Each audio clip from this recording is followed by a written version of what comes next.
Estamos de volta com mais um episódio aqui do Em Síntese.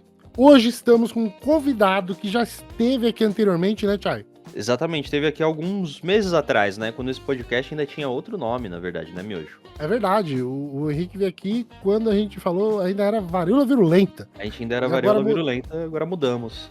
Mudamos já há um tempo aí, né? Mas se você só assiste, né, só escuta as entrevistas, né, o Em Síntese ele muda também para ter um formato um pouco menos virulento do nome. Menos virulento, um pouco mais asseado, mais limpo, né? Para também atrair mais público para entender sobre essas reflexões que a gente está fazendo sobre o Brasil e o mundo. E hoje estamos aqui com Henrique Macedo, para quem não conhece, doutor formado, fez um projeto maravilhoso sobre a Polícia Militar do Estado de São Paulo. A gente vai deixar as informações dele aqui embaixo. Eu acho que vocês vão ver o Henrique mais do que vocês imaginam nesse podcast aqui. Seja bem-vindo novamente, Henrique. Muito obrigado, e infelizmente verão mesmo. Segurança pública é isso aí. E hoje vamos falar sobre a situação fatídica que aconteceu semana passada no Brasil. Foi o maior massacre orquestrado pelo... Eu não sei se eu posso falar que é o maior massacre orquestrado pelo Exército Brasileiro. Pelo Exército não, pelo Brasil, né? Porque toda vez que eu escuto isso, eu lembro de Canudos. E eu acho que Canudos foi um massacre maior. Eu não tô minimizando um massacre, comparando um com o outro. Mas é que eu só quero evidenciar que o Brasil, ele tem um histórico de massacre. O que a polícia faz, ela não é só pelo fato de que a gente... Porque assim, existe aquele debate superficial, né? A polícia é carniceira e não sei o quê. Que tem todo um escopo para se debater isso, mas a gente sabe que a violência do Estado ela é uma violência histórica, né, Henrique? Basicamente a história brasileira é baseada no uso da força e da coerção. Começando, obviamente, o povo fala que é aula de história, mas é real. Chegou a caravela, irmão, já era. A gente não vai poder falar como é que seria um mundo idílico, se só o que a gente chama de povos originários, que eu acho que a gente apaga muito a diversidade com esse termo, mas é por enquanto o melhor que temos, né? E aí, para quem não gosta, eu gosto muito do clássico, Marx, né? Que é a questão da acumulação primitiva do capital, que é basicamente força física, violência, exclusão, e aí tem o papel da mão armada, com certeza. E aí eu concordo com você. Do Rio, atualmente, foi concentradamente a maior, né? E, salvo engano, passou até do... Você vê que são coisas diferentes, mas passou o Carandiru em número de mortes. Pelo menos contabilizadas oficialmente, né? A gente nem sabe se todos os corpos foram achados, né? Exatamente. Nenhum dos dois a gente vai saber. Diga-se de passagem, assim, oficial real, não sabemos. Então, só para dar um resumo muito breve sobre o que aconteceu semana passada. Semana passada, na última semana do mês de outubro, o governador do estado do Rio de Janeiro orquestrou uma ação, muitas aspas aqui, meu dedo tá até doendo de tantas aspas, porque eu tô falando em ação, policial, dentro de 2 favelas no Rio de Janeiro. O fato foi que eles tinham como objetivo prender o dono do morro, da Penha ali, que comandava o narcotráfico, mas para isso eles mobilizaram mais de 2.000 agentes policiais para invadir a favela. Essa invasão, ela acontece sem aviso à população, né? Porque, claro, a polícia não vai avisar, vamos aí amanhã, hein? Embora existem, né, alguns relatos que sim, né, isso é avisado. Principalmente porque o Rio de Janeiro, eu não acredito que hoje seja só o Rio de Janeiro, mas existe uma crescente das milícias e o emparelhamento do Estado por meio de organizações criminosas grandes, que são essas facções gigantescas, não é um grupo de gente roubando no bairro, né? A gente já tá falando de empresas multinacionais. Então, essa operação acontece. No primeiro dia, os policiais falam que tem cerca de 60 corpos, né, de pessoas. Mas, na verdade, o número, no outro dia, ele aumenta muito, porque as famílias, elas sobem na mata e encontram dezenas de corpos lá, chegando a um número acima de 130 corpos dentro dessa ação policial. O meu ponto de vista inicial sobre esse debate, eu gostaria de falar sobre isso, focando o governador. Porque, do ponto de vista do governador do Rio de Janeiro, né, que é o Cláudio Castro, ele falou que a operação foi bem sucedida. Mas ela foi bem sucedida, Henrique? Aí é isso, né? Vamos supor, vamos falar assim, você gosta de carne ao ponto, bem passada, ou você é vegano? Não, eu gosto de ao ponto. Tá, então. É basicamente isso. Por quê? Porque se você parar a pensar na lógica dele, e eu gosto de passar da.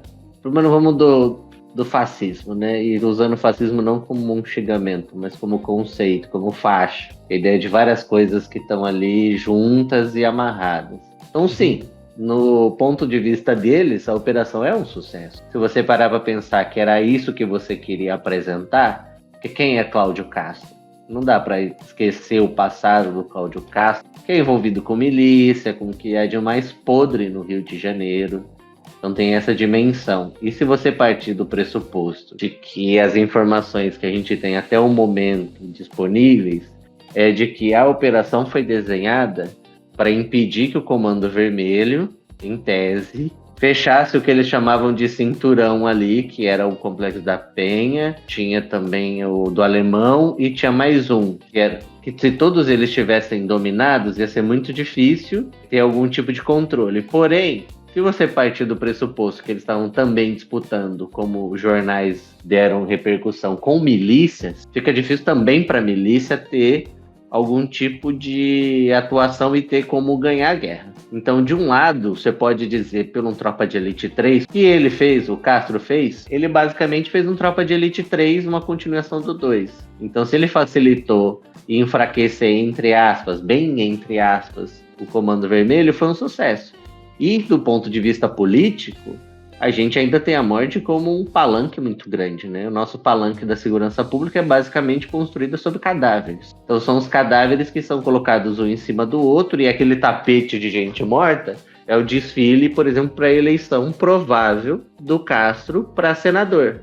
Então, nesse sentido, foi um sucesso. Agora, se for pensar no nosso lado, ou seja, aquelas pessoas que acreditam em direitos humanos e no sentido mais humanista da coisa, mesmo sendo alguns meia bomba, no sentido de tem preservação da vida, foi um fracasso total. Porque é isso, quem parte do pressuposto dos moradores, do fogo cruzado, do medo, inclusive dos próprios atores policiais, que também, não só os que morreram, mas que também mataram, ou seja, em certa forma que a gente falou no outro episódio, quando ainda era varíola virulenta, que é perder a humanidade, foi um fracasso total. Porque as operações, essas grandes operações, que não são novidade no Rio de Janeiro, e aí quem quiser ver, tem milhares de textos sobre operações, tem a Jaqueline Muniz, que foi atacada inclusive pela extrema-direita, tem mais gente envolvida aí, tem outros pesquisadores, tanto da Universidade Federal Fluminense, quanto da UFRJ, da UERJ, enfim, um monte de gente, inclusive até do estado de São Paulo, da USP, da UFSCar, enfim. Só para dizer que tem muita gente que estuda e muito conhecimento já acumulado. As operações são muito comuns e elas são exatamente isso. Sobe, mata e desce. São operações de extermínio que não ajudam em nada. E aí, como a Jaqueline Muniz, que foi atacada recentemente, diz, essas operações ajudam mais a reformular o arrego, porque no Brasil não é uma operação contra o crime, né? Se governa com o crime. E aí, desculpa, vou refazer. No mundo, principalmente o ocidental, o Estado é regulador do crime, querendo ou não, seja ganhando dinheiro ou não ganhando dinheiro, sendo corrupto ou não, nesse sentido. Regula-se o crime, né? Não se combate o crime. Vence a ideia de combate ao crime para a eleição. Mas você tem ali um meio do caminho que é todo feito e calcado em cima da criminalidade. E aí, nesse sentido de vidas, de estratégia de bem-estar, onde você tem um mecanismo, inclusive comunidades livres de qualquer tipo de opressão, seja de milícia ou do crime organizado, seja lá o que isso for, aí não resolveu nada, não ajudou em nada, só criou caos e confusão. Porque se você fizer um levantamento, né, só pegando de 2021 pra cá, a gente teve uma operação no Jacarezinho, que teve 28 mortos na época, né, foi o número registrado dessas operações. Não foi uma operação, eu acho que nunca foi feita uma operação desse tamanho, né, no Rio de Janeiro, do jeito que foi feita agora. Mas teve essa operação em 2021, em maio de 2021. Um ano depois, teve outra na Vila Cruzeiro e na Penha, né, que resultou em 23 mortes. E em 2022, em julho de 2022, teve uma outra também, de algumas, né, que a gente tá citando aqui, que teve mais 17 mortes. Então, isso no Rio de Janeiro é que, sim, a gente, que eu sou de São Paulo, né, cara, E a gente de São Paulo, a gente olha isso e fala assim, nossa, meu Deus, né? O Rio de Janeiro já era, se perdeu, né? Essa piada regional, né? De rixa de paulista com carioca. Mas a grande realidade é que isso não é só lá, né? Essa é uma realidade que ela é espalhada no Brasil, né? Existe esses crimes, né? Essas organizações criminosas, elas não estão unicamente em São Paulo e no Rio de Janeiro. Eu acho que o PCC é uma organização muito grande de São Paulo, porque eu acho que o PCC entendeu muito mais cedo de que para você crescer, você tem que estar no mercado formal, financeiro, e foi o que os caras fizeram, e ainda fazem. Mano, o paulista, mano, até a organização criminosa, ele fala, porra, meu. Sim, né? E a gente vê também que essa coisa da milícia, né, também já chegou aqui, né? A gente também tem milícia aqui. A gente parar pra pensar no o que é o governo do estado, né, de São Paulo, não tá muito longe do que é o governo do Rio, né? A gente teve também aqui, né, a Operação Escudo na Baixada Santista também, que deixaram vários mortos, né? Mais de 30, coisa de 50 pessoas morreram, né, nessas operações. E é como o Henrique falou, né? A violência, ela é uma plataforma política, né?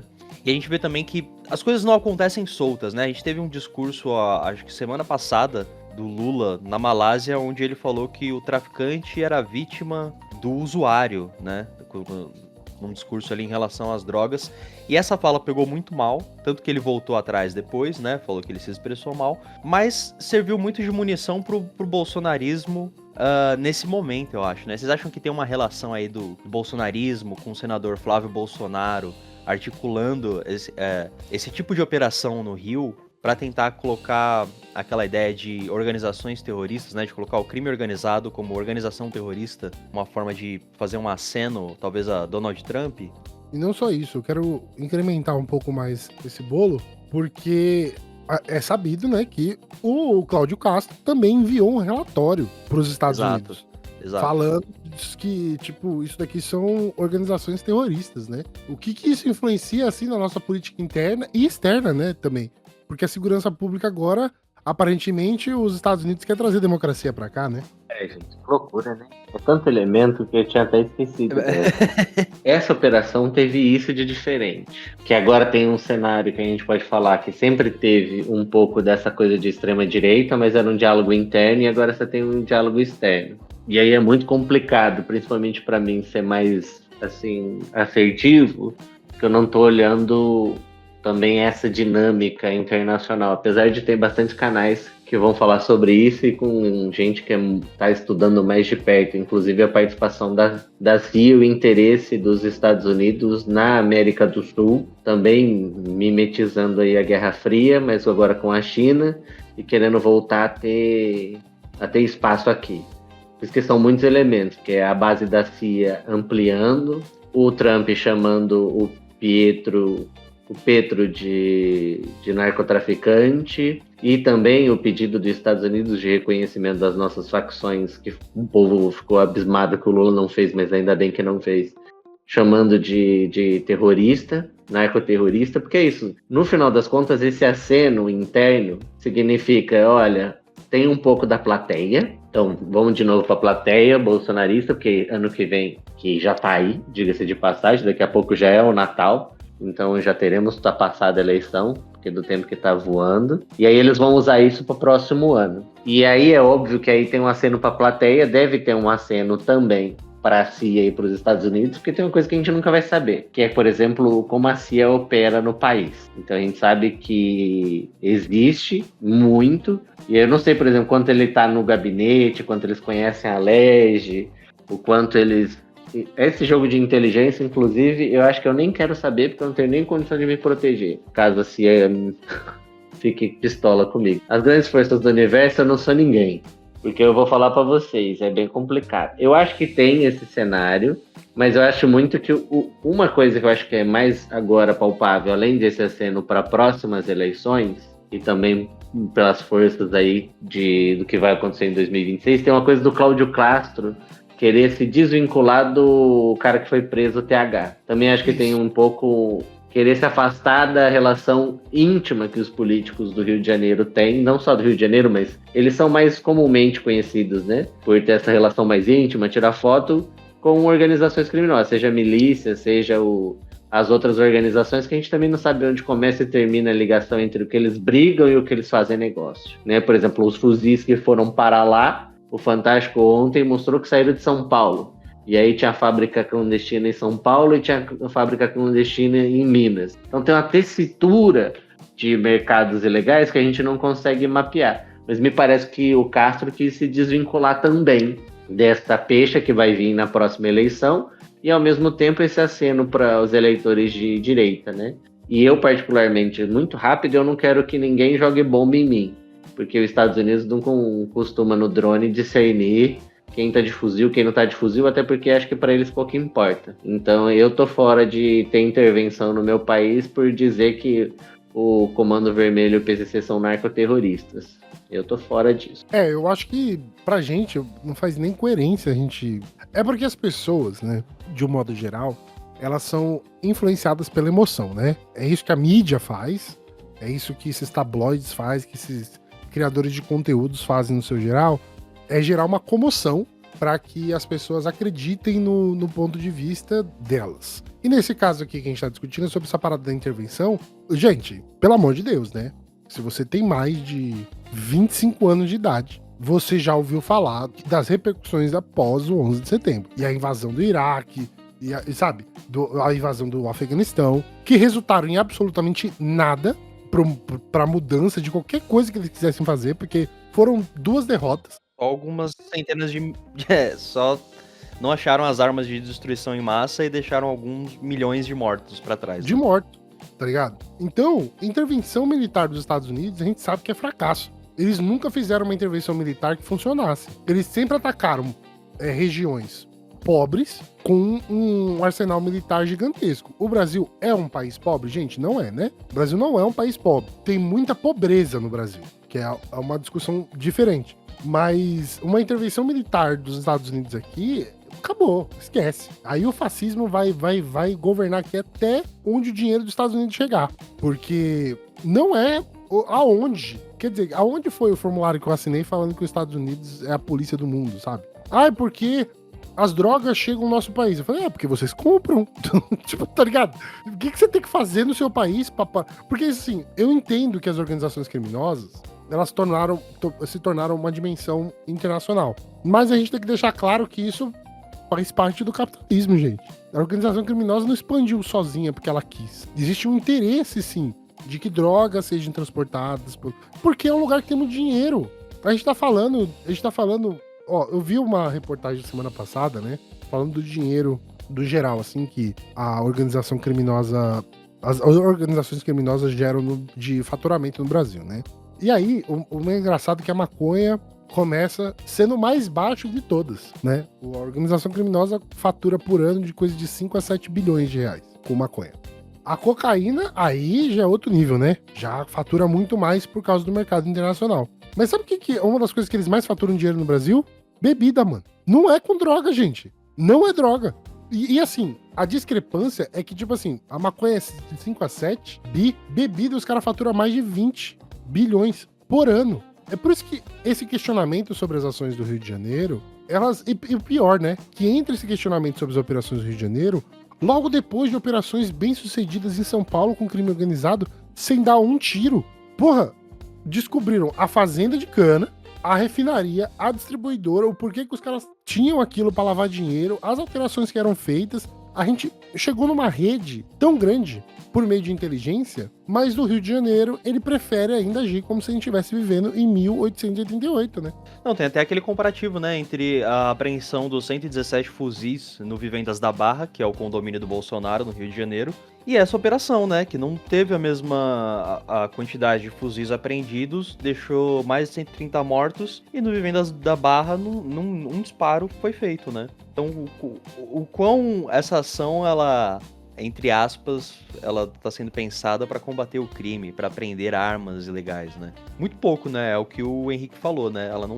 Ela tem uma efetividade para uma campanha política, mas não tem uma efetividade de combate ao crime, né? E essa questão, será que eles estavam combatendo o crime? E a resposta óbvia é não. Porque não tem esse combate ao crime. É o que... Vamos colocar...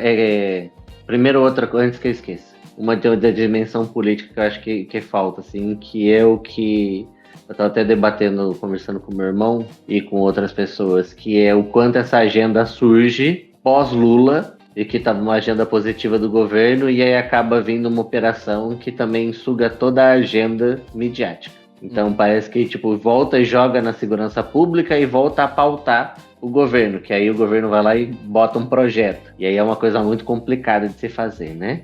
Que aí voltou para o campo da extrema-direita, que você pode ficar gritando lá segurança pública, crime, e nada se resolve. Porque tanto no Rio de Janeiro quanto em São Paulo, e até no país, me diga assim, se a gente pegar hoje os dados, você tem um crescimento, mas principalmente em São Paulo e Rio, um dado de crescimento, vamos lá, eu vou para duas coisas então, que é bem rápido. O número de policiais cresce, o número de viaturas cresce, o número de fuzis comprados pelo Estado cresce. Certo? Do outro lado, o Comando Vermelho não para de expandir e chega, salvo engano, depois até tem que pegar, quem quiser também pegar mais atualizadinho, ver no fórum e outros lugares especializados, outras organizações especializadas, que chega na maioria dos estados, principalmente para controle territorial e controle de rota.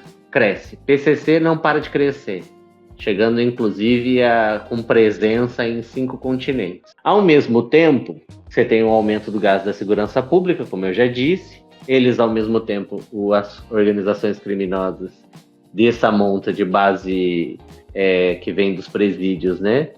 Não para de crescer, tem mais adepto, inclusive, tem guerras, acomodações, etc. E as prisões, né? Unidades prisionais. Então, montes são abertas, a gente tem um número crescente de aumento e ampliação de vagas, ao mesmo tempo que não dá conta, porque o número de pessoas presas é muito grande. Então, por um lado, a gente poderia falar do fracasso da prisão, mas ela não nasceu para esse objetivo, por isso que lá no começo a gente falou do que é fracasso ou não, ao ponto ou não, porque ela não nasce por a ideia de ressocialização, né? Mas de controle mesmo de corpo, e o mesmo corpo que morre nessas operações são os mesmos corpos que vão para dentro da unidade prisional. Então você tem um aumento de gasto tanto em prisão quanto em segurança pública, mas que no final das contas ela só serve para regular esse mercado. Porque como a gente tem que começar a pensar, e aí infelizmente de maneira mercadológica e nos ajuda bastante, principalmente porque é mais que está no dia a dia, que foi isso que você falou, Miojo, e que o Chay falou também. Tem uma rede logística. Se você não pensa na rede de suprimento, na logística, se você não usa, inclusive, metodologia, que é isso, gente? Infelizmente, eu vou ser chato aqui das ciências sociais. Tudo na nossa vida tem metodologia, a gente querendo ou não. Todo dia, quando a gente se acorda e vai fazer um café, ou você tem uma rotina, é um certo metodológico de organização da vida. O mercado ilegal, assim como o mercado legal, e aí muitas das vezes essas fronteiras são barradas, elas têm o mesmo produto. Um caminhão que leva determinada coisa, leva qualquer coisa, dependendo do tamanho. E você tem que pensar metodologicamente como se organiza esse mercado. Então, qual que é a diferença do que você faz numa operação quando você vai controlar a logística, quando você mapeia quem que é o fornecedor, quais são as rotas, como chega, como vai, quem compra, quem vende, e você pode atuar na supressão da logística, que é uma coisa tão antiga que isso era debatido em questão de teoria de guerra, que é justamente os elementos essenciais que estão postos para determinada sociedade funcionar. Que é isso que acontece, por exemplo, em qualquer conflito de grande escala, quando você pensa em alvos prioritários de ataque. Então, suprimento energético, suprimento de alimento, rodovias, pontes. Agora, numa escala menor, quando você está pensando na segurança pública, você pode ter ações que são muito mais eficazes sem dar um tiro, porque justamente você vai em elementos que são comuns e que fazem com que essa merda cresça. Então, quando você vai para Faria Lima, você vai atuar no braço financeiro, que é onde a Faria Lima também aproveita do dinheiro ilegal e dos bancos também aproveitam do dinheiro ilegal para maximizar seus lucros e depois, se tudo der certo, quem vai ficar com a peixe é só os caras que estão na cadeia ou que estão fora. Os grandes executivos não vão ser pegos porque eles vão falar, ai, que surpresa, eu não sabia que o cara era do PCC. Ou os empresários, que também é uma discussão antiga do que é ser empresário e o que é ser traficante. Então, quando você vai pensar no crime, você tem uma logística. Mas é muito fácil, e aí é racialmente também, para ser dividido, e também de classe, que é quem comete crime é quem é mais pobre, quem é preto, e os brancos são empresários e estão no dinheiro ilegal ali, só mas também eles podem maximizar seu lucro. No caso, não tem um combate ao crime, não tem uma ação de tentativa de supressão ao crime, porque aquelas pessoas que estavam lá, mesmo tendo cometido crimes, elas não vão parar a cadeia. As pessoas que morreram, as 120, elas serão substituídas por outras pessoas. Já foram, né? Exatamente. E outra coisa, que quem chegou no lugar vai ficar no veneno.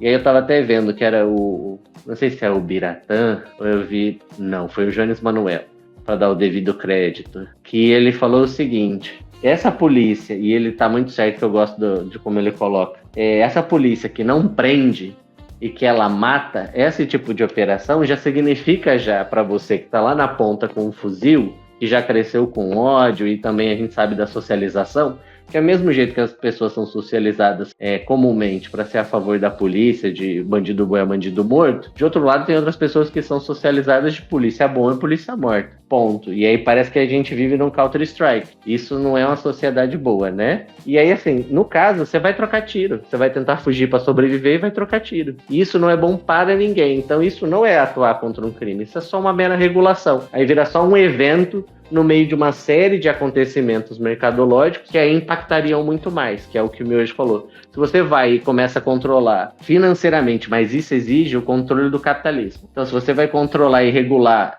e fiscalizar posto de gasolina, produção de bebida, você não vai controlar só o crime organizado, você vai pegar também os crimes que são cometidos por grandes empresas. E aí o Estado não quer. Então é melhor dar tiro, fazer barulho e esconder essas outras um monte de coisa que são também crimes, mas de empresários, de gente que patrocina a TV, para longe, né? Então isso talvez a gente tenha que ver e colocar mais no chão para dizer, o Estado não faz esse controle e fiscalização que não dá tiro. E isso daria muito mais resultado do que meramente, por exemplo, se preocupar com o complexo da Penha ou o Alemão, por mais que realmente tenha um controle territorializado. Mas só existe aquele controle territorializado hoje porque tem uma ligação muito maior, que tem interconexão financeira, inclusive, com outros espaços, né? Então, é desterritorializado essa outra parte que financia e dá com que haja esse controle territorial no Rio de Janeiro e em outros lugares também. Porque o PCC domina áreas inteiras, mas sem precisar do controle físico e armado. Para você ter um controle territorial de qualquer região que seja do Brasil, né? Nessas regras dadas aqui, né? De uma organização criminosa, a gente tem que colocar uma coisa na cabeça que é muito clara. Ninguém tá com um fuzil sem peita no meio da favela por amor, tá ligado? O bagulho é dinheiro. Todo mundo tá sendo pago ali, né? Não existe soldado do crime que tá trabalhando de serviço voluntário, que tá chegando, fim de semana, sabe, eu não vou trabalhar esse fim de semana, eu vou pegar um fuzil e vou ficar aqui, né, dando uma olhada no que tá acontecendo. Não é assim que acontece, é dinheiro. E o dinheiro, como é um dinheiro que ele entra de forma ilícita, ele precisa do quê pra poder ser revertido em bens pessoais? Ele precisa ser lavado. E aí, a lavanderia é o que ninguém quer saber. Ninguém quer saber se estão jogando alvejante no dinheiro, ninguém quer saber se tá jogando uma cândida, todo mundo só quer saber que o dinheiro sai limpinho pra ser usado. E pra você poder limpar dinheiro, mano, pra você poder lavar dinheiro, você precisa de empresário, mano, você precisa de advogado, você precisa de contador. E aí, isso que é o engraçado, você não pode chegar e falar que, olha só, né, o crime chegou na Faria Lima, né, e o mercado ficou abalado por isso. Não, mano, o mercado faz parte do crime. O crime saiu da Faria Lima, tá ligado? Na verdade, ele chegou na Faria Lima, se organizou e, na verdade, ele nasceu lá, se pá. Ele nunca saiu da... Tipo, não tem como... Gente, não tem... Ó, eu tenho uma teoria que é a seguinte. Não existe riqueza sem crimes. Não existe riqueza sem alguém estar cometendo algum tipo de crime. E isso vale para o vagabundo que agora tá falindo a Burger King nos Estados Unidos, né? O Paulo Lema, para a família do cineasta que gravou o filme bonitinho falando do assassinato do Rubens Paiva. As duas famílias cometeram crimes para ser ricas. Não tem como você gerar obscenas quantidades de dinheiro sem você cometer crime. Então, quando a gente tá falando do crime organizado, o crime organizado, ele é um crime que ele se materializa na rua, graças ao Carandiru, né? A gente tem que agradecer isso ao estado de São Paulo, porque o Carandiru, ele funda o PCC, ele é o ato fundador, vamos dizer assim, né? Ele é aquela... Sabe, se vocês já assistiram um filme, gente, existem várias formas de você gerar né, uma história narrativa. Mas as histórias narrativas que mais ficam gravadas na nossa mente é aquela história narrativa, aspas, eu vou usar aspas, herói, né, que vem da dor. O PCC, ele se enxerga dessa forma, pela dor, né, de um ato burro, né, é um ato impensado no Carandiru. E hoje, a gente sabe que isso saiu da rua e ele se infiltrou em vários aspectos do Estado, sabe? Eu acho engraçado, eu acho que eu falei isso até no outro episódio que a gente já gravou, Henrique, eu não lembro se eu falei naquele episódio, mas eu lembro de 2 anos atrás, 3 anos atrás, eu tava, tipo, passando na frente da TV, assim, na casa dos meus pais, e ver o Datena falando, tipo, nossa, olha só onde o crime organizado chegou. Ele chegou nas empresas de ônibus de São Paulo. Isso é um absurdo. Eu falei, caralho, o Datena descobriu isso hoje? Você entendeu? Eu, quando pegava as peruas em São Paulo, que não eram nem legalizadas, já sabia disso. Que o crime organizado tomava conta do transporte público. Por quê? Porque eles viram uma oportunidade, que na época não era público, né? Era o transporte coletivo ilegal, que eram combis mesmo, né? Adaptadas para colocar um monte de passageiro dentro. E depois elas são regularizadas. Elas já são regularizadas sabendo que o crime organizado lavava dinheiro nesse meio de transporte. Os motoristas sempre dirigiram sem habilitação, mano. Por que você acha que tem um moleque sem habilitação dirigindo um bagulho desse? Porque ele tá lavando dinheiro. Porque como que você controla o dinheiro que entra dentro de um transporte público, mano? Você chega e fala assim, não, entrou realmente aqui, ó, no Parque Taipas tinha 2 milhões de passageiros. Quem vai debater esse dado? Você acha que o IBGE vai lá contar os passageiros todo dia que entra no busão? Não tem como. Não tem como. Então, eu acho engraçado, porque assim, eu acho que quem realmente observa as coisas que acontecem, né, ao nosso redor, a gente sabe que tudo isso são... foi assim que o Cláudio Castro foi reeleito, né? Através de operações policiais. Então a pauta de segurança pública, sempre um ano antes da eleição, é uma pauta que esquenta demais. Porque ela vai bater nos princípios morais, né? Mano, quem vai falar que é crime na rua, mano? O pessoal fala assim, o Thiago fica falando aí, o Miojo fica falando aí de proteção, de criminosos, não sei o que lá. Eu falei, não, mano, se o maluco vier me roubar na rua, e se eu tiver muito doido da cabeça, eu vou socar o maluco. Pegar o revólver dele e dar um tiro no joelho dele. Eu não tô falando que eu quero ser roubado. Eu não quero que ninguém seja roubado. Mas o debate não é sobre eu quero ou não ser roubado, mas assim, qual que é o fundamento, por que aquele cara está roubando? O que faz uma organização criminosa se tornar tão grande no Brasil? Você entendeu? E para além disso, né, qual é a efetividade do policiamento também, né? Ele tá policiando pra quem, né? Tá policiando pra quem, né? Pra garantir essa segurança. Então são essas questões, né, Henrique, que a gente tem aqui pautada na mesa, né? Qual que é essa função do Estado, né? Em grande parte, às vezes eu olho e vejo que a polícia, ela funciona como um palanque. Realmente, ela não funciona como segurança pública, mas ela funciona como um palanque para um determinado grupo político, né? Ou para grupos políticos que querem se eleger em cima de uma pauta da morte, né? Nesse caso aí também ela tem um interesse direto, né? Falando dessa chacina que aconteceu no Rio de Janeiro. Falam que foi por uma questão territorial também, né? Uma questão entre Comando Vermelho e as áreas de milícia que estavam sendo tomadas pelo Comando Vermelho. Então a justificativa da operação era retomar essas áreas e prender o cara lá, o Doca, né? Uhum. E como resultado não teve nem a prisão do Doca e nem a recuperação das áreas, né? Então... E a polícia sai depois da operação. Ela não ocupa o espaço, ela sai. Então, eu matei 130 pessoas, não prendi o cara. Aí eu vi lá na reportagem, eu assisti também do Fantástico, Henrique, essa reportagem do governador não, né? O secretário de segurança lá falando que foi uma ação bem sucedida, a gente não pode minimizar o que aconteceu só porque a gente não prendeu o cara. Eu falei, beleza, mas por que vocês saíram, então? Vocês, tipo assim, morreu 4 policiais. Vamos pensar só do lado da polícia. Você sacrificou 4 policiais, que eu acho que foi pouco policial morreu mesmo nessa operação, por uma operação desse tamanho, entrando principalmente em morros que são dominados pelo tráfico, né, pelo Comando Vermelho, morrer 4 policiais foi pouco, tipo assim, foi pouco mesmo. Baixo, eu não tô falando que deveria ter morrido mais, mas foi tipo 4 policiais. Você sacrificou 4 policiais, né, o dia inteiro.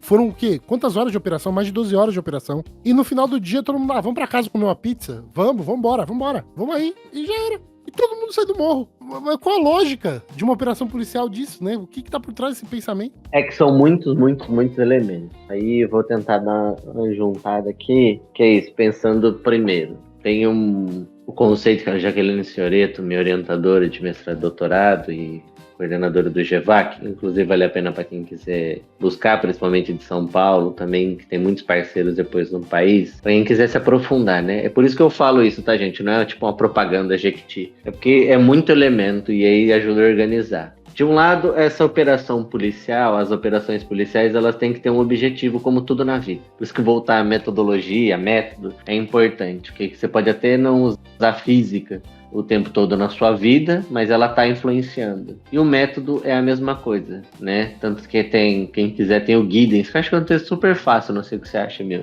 que é a ideia da ciência, tal, da organização. O armário, ele abre e tenta dar de um jeito para você conseguir ter uma forma de usabilidade. A TV funciona para você de um determinado jeito, é um instrumento. E a operação policial não pode ser diferente. E, na verdade, ela tem que ser diferente no mesmo sentido do seu ar-condicionado, ou do seu ventilador, ou de qualquer coisa elétrica que você use, de não pegar fogo e te matar. Então, isso é o começo. Então, estou deixando de deixar bem claro para a gente tentar trazer um pouco para baixo a questão de achar que a operação policial é abstrata. Não é abstrata, é uma ferramenta. A polícia é um instrumento social para determinado fim, ou deveria ser. Isso que no meu livro lá nem é propaganda, tá, gente? É só porque eu tô citando. Meios têm fim, que é... Hoje a gente tem uma polícia que não tem uns fins definidos, mas eu não acho que isso seja... não vão partir do pressuposto do que deveria ser, mas sim do que ela é, assim como outros instrumentos. O que significa que é um instrumento que é de segurança mais privada e patrimonial. Aí voltando para Jaqueline Fioretto, quando ela construiu a ideia e um conceito que é circulação indevida de riquezas. Essa ideia é muito boa, principalmente porque ela vai construindo a ideia de que você tem uma regulação de quem pode estar nessa circulação de dinheiro. Então, se a gente consegue construir isso de uma maneira bem objetiva, você tem uma regulação de onde esse dinheiro vai passar, por que mãos ele deve passar, e socialmente, quem está apto a receber esse dinheiro e quem não está apto a receber esse dinheiro. Então, quando o Miojo está falando de todo mundo comete crime, quem é mais apegado ao direito, é aquela noçãozinha mais quadrada, vai dizer que não há crime se não houver um tal do tripé lá, da teoria do crime, que é um ato típico e uma pena, por exemplo, uma lei que antes define o que é crime, portanto, aí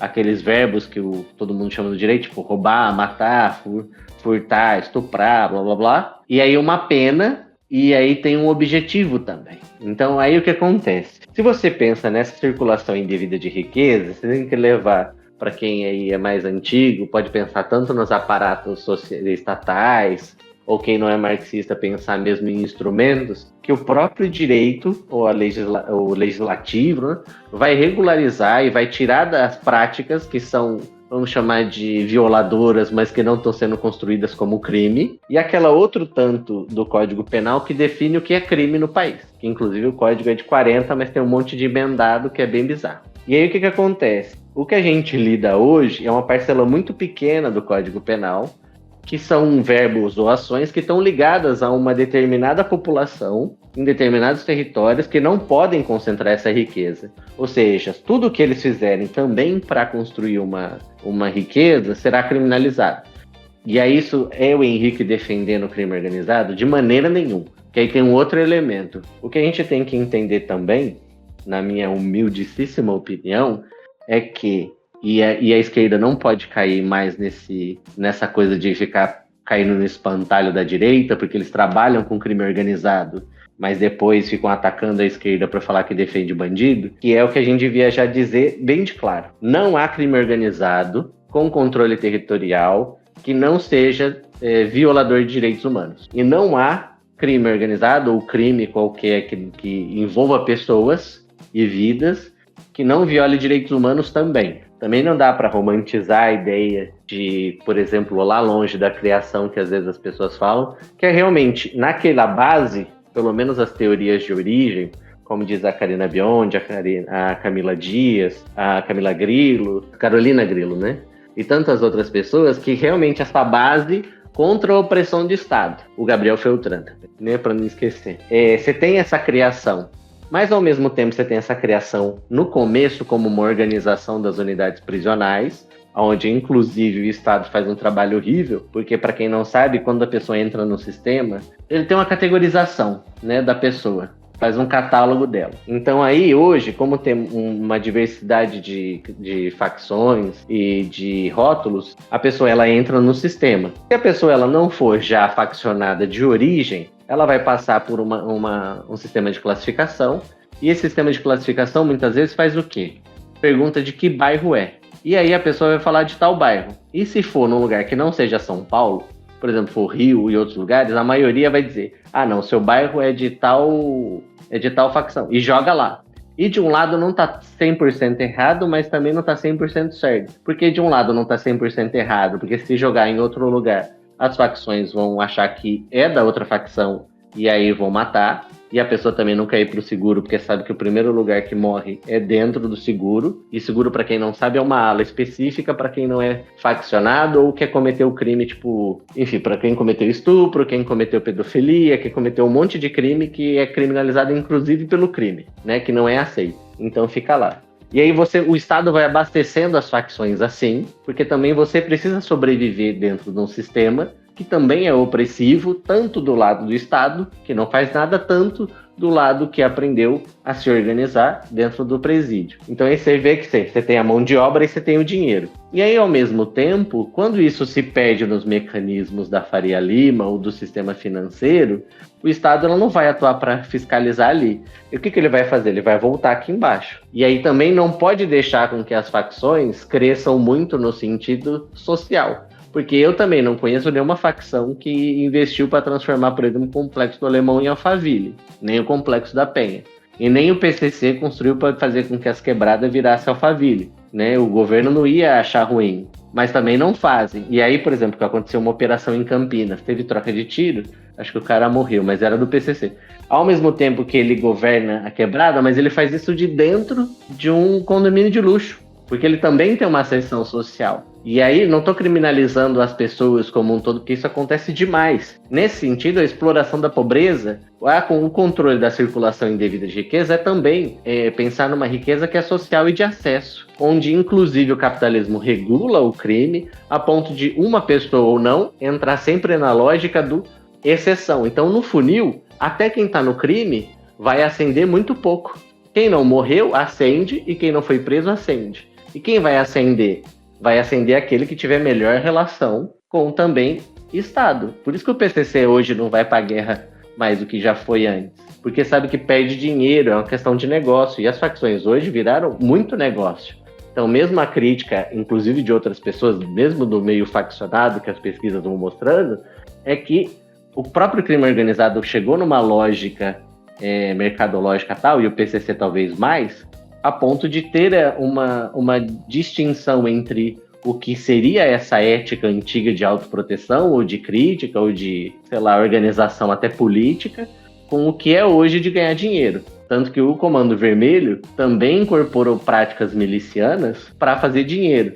Então você vê que chegou a um ponto de que a circulação de riqueza ela acontece, mas o cara não pode gastar como ele quer, então ele fica escondido, né? E ao mesmo tempo, você tem uma pauperização da vida cotidiana que continua igual. Então você continua administrando a miséria na base, com um urbanismo completamente predatório, completamente excludente. Você vê que essas coisas não mudam.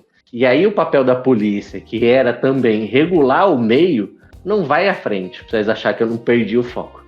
A polícia, ela deveria ser uma parte da organização social para que em determinados momentos pontuais existisse para regular determinados conflitos, que não significa violência. Então, por exemplo, um acidente de trânsito, um bate-boca, ou um bate-boca entre vizinhos, ia ser um instrumento regulatório, inclusive aí as definições de polícia para tomar uma decisão ali e podendo estar um pouco acima nessa decisão com o uso da força, com a potencialidade também do uso da força, de administrar esse conflito, de falar, isso aqui não vai continuar assim, então a gente passa para uma outra solução.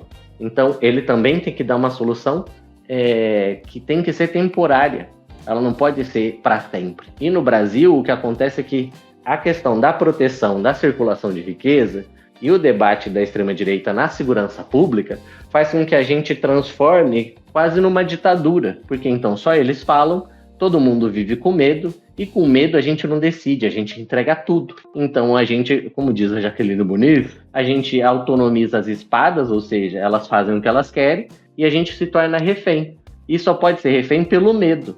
Então é óbvio que nesse modelo de polícia que a gente tem hoje, inclusive com o apoio do governo civil, né, é uma forma de a gente mesmo também se abster do debate político, de a gente viver com medo e inclusive odiar o outro, como o Miojo está falando. Falou, acho que no começo, também a parte da fascistização. Então a gente tem todo esse elemento. E a polícia, que deveria ser só um elemento de uma cadeia de sistemas, de instrumentos de regulação de vida, passa a ser, ao mesmo tempo, prioritária, mas ao mesmo tempo ausente. Porque ele não vai regular o conflito que te interessa, não vai te ajudar se você vai na delegacia, você vai ser maltratado. Talvez se você chamar a polícia militar para determinadas coisas, eles vão te bater e eles vão priorizar outros focos, mas eles não vão regular nada. E aí eles vão colocar no meio do caminho outro objetivo. E, por exemplo, que eu digo para os oficiais e os delegados hoje, é de ganhar poder.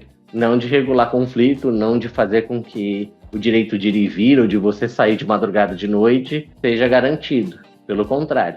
Até melhor se você for violado nesse meio do caminho. Porque quanto mais você for violado, mais medo você tem, mais raiva você tem, e aí você vota no derrite, você vota no palumbo, você vota em qualquer outra pessoa que te prometer que bandido bom é bandido morto. E aí, como São Paulo, você pode fracionar, ou na Bahia você pode fracionar, ou você pode fazer uma vista que nem foi no Rio de Janeiro. É porque a polícia, em vez de ter um papel de moderador, eu posso dizer isso, né? Sim. Ser um agente moderador, não de moderador, gente, eu não estou falando de moderador de controlar as pessoas, mas ela ser realmente aquela figura intermediária de um conflito. O policial, ele, teoricamente, a função dele é mediar conflitos. Mas no Brasil, a nossa polícia, ela é uma polícia de ação, né? Que ele é o juiz, ele é a defesa, ele é tudo. Aquela lógica militar, né? De combate ao inimigo. É. E o inimigo é quem? A população. No geral. E só quando interessa também, né, gente? Também. Claro. Só quando interessa. Então, assim, eles sabiam de tudo isso. Então, novamente, né? Fica essa pergunta pra vocês que estão nos ouvindo, né? Essa ação ou as ações da polícia, elas servem pra quem? Né? Qual que é o objetivo? Será que ela preza a sua segurança ou ela simplesmente está lá pra gerar esse espetáculo do medo? Né? Ou você acha que é de graça Cidade Alerta na sua TV? Tá ligado? Você acha que isso daí não tem função social nenhuma? Você acha que a função deles é realmente reportar o crime? Ou fazer você se sentir com medo? Mas vamos encerrando esse episódio com esses debates aqui, essas questões que eu vou deixar para vocês aí, ouvintes. Deixa aí no comentário o que vocês acham sobre essa função, o que foi isso no Rio de Janeiro, qual que foi o objetivo e a finalidade dessas ações, não só no Rio de Janeiro, mas no Brasil inteiro, né? Nessas ações policiais. Henrique, quero agradecer novamente sua presença aqui e, especialmente, né, de última hora, de marcar essa conversa super rápida. A última vez eu dei mais tempo, né, para se organizar. Mas, por favor, faça o jabá do seu livro, por favor, né? Explique para as pessoas onde está seu livro, aonde as pessoas podem encontrar esse debate que você fez super interessante. Meu livro está disponível, inclusive em e-book, e aí como uma pessoa que também gosta de gastar pouco, eu compraria, porque está R$24 na Amazon, esse e-book. Também está disponível a versão física na Amazon também, e na editora Autografia. O nome do livro é Meio Sem Fim, a política da Polícia Militar do Estado de São Paulo. E aí, quem quiser e estiver interessado, está lá. Eu não vendo pessoalmente as minhas edições, porque eu sou muito apegado e eu gosto de dar de presente. Como também eu não recebo nada pela venda, é só mesmo para vocês serem felizes, ou não, lendo e tentando entrar nesse debate que é muito complicado, complexo e infelizmente a gente sempre tem que falar quente nessas merdas que acontecem. Muito obrigado pelo espaço. Imagina, Henrique, a gente que agradece ter você mais uma vez aqui com a gente e com certeza teremos mais vezes a sua presença aqui para falar sobre esse assunto. Tão importante para a sociedade brasileira. Exato. Queria falar sobre arte, sobre anime, mas a gente é obrigado aqui a falar sobre isso. A gente pode falar sobre isso também. Mas vamos nos despedindo de vocês. Para quem ficou até agora, por favor, não seguiu o nosso canal, já segue nosso canal. Deixe sua avaliação aqui no seu agregador de podcast favorito. Se você tá no YouTube, deixe seu like, seus comentários aí também, que nós estamos sempre entrando nesse debate com vocês sobre esses problemas da atualidade. Então, sem mais delongas, agradeço a presença de todos, espero ver vocês nos próximos episódios. Um beijo, um cheiro e tchau, tchau. Falou, amigos, até a próxima. Falou, valeu.